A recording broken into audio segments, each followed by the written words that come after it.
The video today is part 2 of what attracted a BMW guy to the Kawasaki W800. Instead of riding the R1200CLC, I'm riding the Kawasaki W800 today. I don't have a way to put the camera facing back at me while I ride, and so you just get the regular view. I'll start with some of the BMW stuff and move right into the Kawasaki stuff. So I've heard the jokes, right, that you've got to have a real unique perspective of beauty in order to find BMW motorcycles really attractive.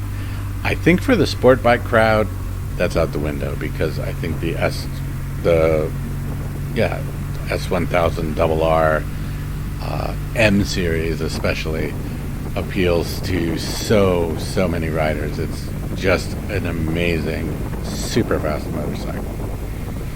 And so I don't think it's that they think that one's that weird, but let's look back at the Rockster. Let's look back at the original R1200C that was in the James Bond film. Let's look back at the original GS when that came out in the 80s, the R80 GS.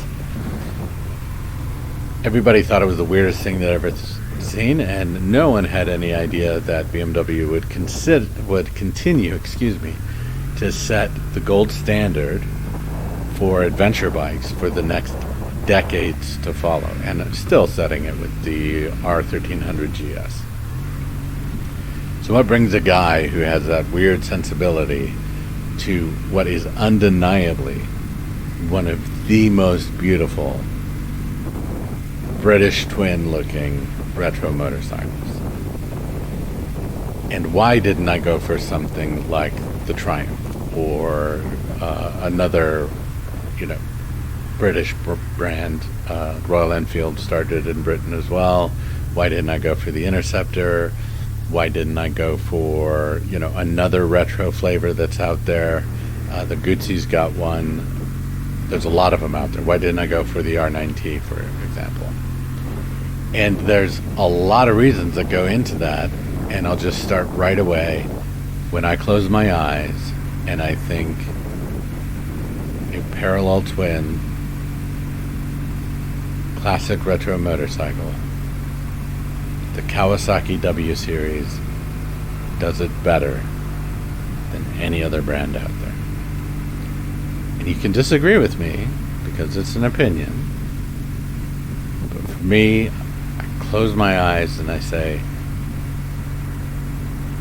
classic twin motorcycle. And even as a BMW guy, I don't think the Boxer twin. I think the parallel. Then you add on to it that gorgeous bevel cam drive. Then you add on to it the pea shooter exhaust. Then you add on to it the true spoked wheels. Then you add on to it that Kawasaki doesn't throw their name all over it. It's just not there. The only place that says Kawasaki on it besides on the VIN plate is going to be on the back of the stock seat.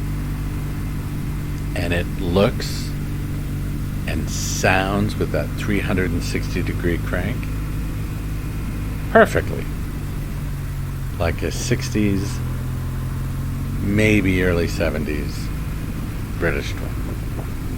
And it's Japanese. The W series is manufactured, the W800 is manufactured in Japan. And that's an important point for me, because it's not pretending to be a Triumph. It's not pretending to be an AJS. It's not pretending to be a Norton. It was based on the AJS for the W1 when they bought Maguro. But as it's evolved through the years, and the W650 has been around for a very long time, the W800 is still in production and being sold here in the United States. Kawasaki never really got into it and said, we're going to market this, and we're going to market it really well.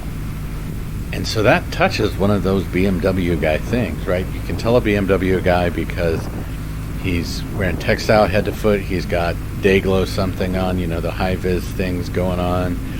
He's got, the special riding boots. He's into weird motorcycles. And in this case, the Kawasaki W Series is an odd duck. You just do not see many of them out on the road. And one of my favorite things to do, I have a Omega Racer comfort seat on my W.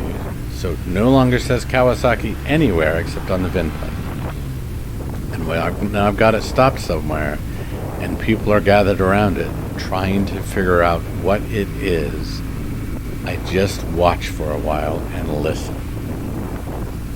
And I love to hear, maybe it's a Triton, maybe, which is a combination of a Triumph and Norton.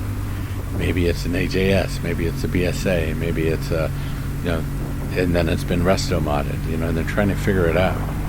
And I absolutely love that. It's a beautiful, gorgeous motorcycle. It sounds 100% how it should. The riding experience is just absolutely fantastic.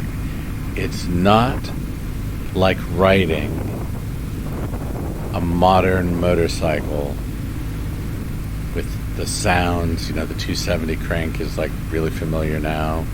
Throttle by wire. It's actually got wires connected to the throttle. It's got throttle cables. You've got everything works like it should. It does have ABS. It does have LED lighting. It does have some modern things that really help. It's got a slipper clutch. But the riding experience doesn't feel, and mine's a 2020 that I purchased in 2022, it doesn't feel like a 2020. It feels like I'm riding the absolute best version of a 1960s motorcycle. And that's why this BMW guy went to the Kawasaki W800. Every time I ride it, it is just an absolute joy to ride. If you haven't already, please do consider liking and subscribing. Keep the shiny side up, the rubber side down, and keep it wheel.